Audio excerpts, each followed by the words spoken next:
Oh, you thought I was done telling you about the children's books that I've already reviewed? Well, think again, because I've got more.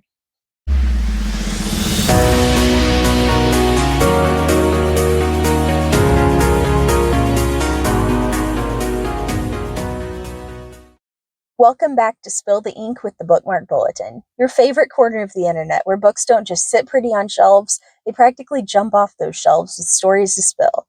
I'm Faith, your caffeine-fueled curator of chaotic reads, bizarre plot twists, and the occasional literary meltdown. From forgotten paperbacks to hyped-up hardcovers, I'll be dissecting pages with questionable opinions, wild theories, and an unapologetic love for the smell of old books. So grab your beverage of choice, maybe a highlighter you'll never use, and let's dive into today's bookish mayhem. First in today's lineup is Holes by Louis Sachar. I gave this book 5 stars, and it earned every one. This is a book I've been reading since I was a kid. No, I haven't seen the movie. And let me tell you, it hits different as an adult. As a kid, it read like a good story about friendship and overcoming hardships. Stanley and Zero had to do some incredibly hard things to escape Camp Green Lake.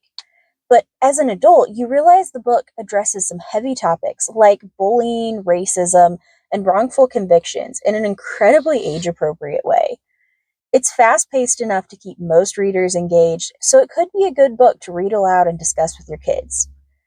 Number 2 on deck is another childhood favorite, Ruby Holler by Sharon Creech. It's been a little bit at this point since I've last read it, and probably 10 to 15 years since my mom first read it to me. So, with some space between now and reading the book, and without going back to check my notes, a few things jump out at me. Ruby Holler is such a colorful read. Colorful language, colorful characters. To this day, Florida saying putrid and the thinking corner still stick in my mind, right along with the Trepid's treasure hunt. Each of the characters has such a unique voice and personality, from crotchety Tiller to mysterious Z to the Trouble twins, and those colorful characters, the insane foster homes, and the adventures Dallas and Florida have with Sari and Tiller were what stuck with me over the past 15 years, and still jumped out at me on every reread.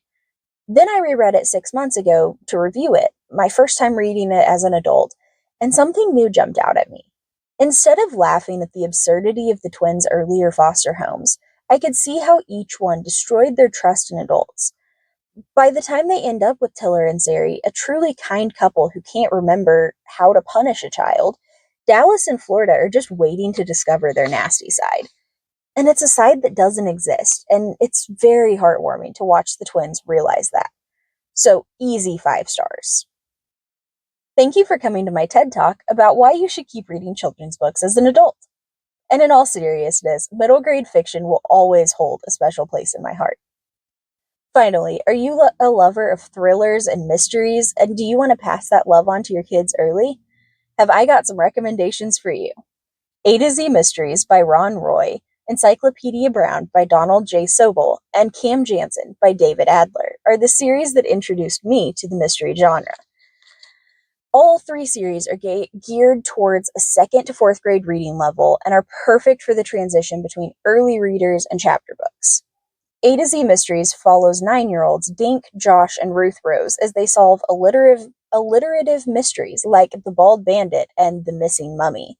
And for the record, I am still mad about the new covers, and I would love a set with the original artwork. Encyclopedia Brown follows, you guessed it, Encyclopedia Brown, who is a boy, encyclopedia, and the son of the local police chief. He and his associate Sally solve mysteries to either help his father or for local children for the low, low price of 25 cents. And the reader is invited to solve the mysteries as well, as all of the solutions are found in the back of the book. And I'd like to go on the record again. Can someone please write a thriller for adults with the same setup? Like, maybe it wouldn't work as well in real life as it does in my brain, but I think it would be a highly entertaining read for all of the twists to be grouped together in a solution at the end of the book that you can turn to after trying to solve the mystery yourself. Cam Jansen also follows the title character as she solves mysteries, but her special skill isn't the reckless enthusiasm of a group of 9-year-olds or a mental encyclopedia of knowledge. It's a photographic memory.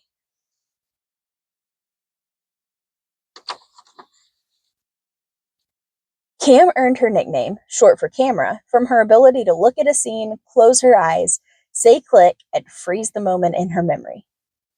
While this isn't quite an honorable mention, a few other middle grade books came to mind while I was writing this episode. All of the Above by Shelley Pearsall, Faith, Hope, and Ivy June by Phyllis Reynolds Naylor, The Watsons Go to Birmingham by Christopher Paul Curtis, Each Little Bird That Sings by Deborah Wiles, and The Young Man and the Sea by Rodman Philbrick. So, have you read any of my not quite honorable mentions? Should I reread any of them to write reviews of? And that's a wrap on this chapter. If your TBR pile isn't teetering yet, am I even doing my job? Hit that like button like a plot twist you didn't see coming. Subscribe for more literary shenanigans, and remember, T is for scandals, ink is for middle grade fiction. Spill accordingly. Stay curious, stay quirky, and I'll see you between the lines.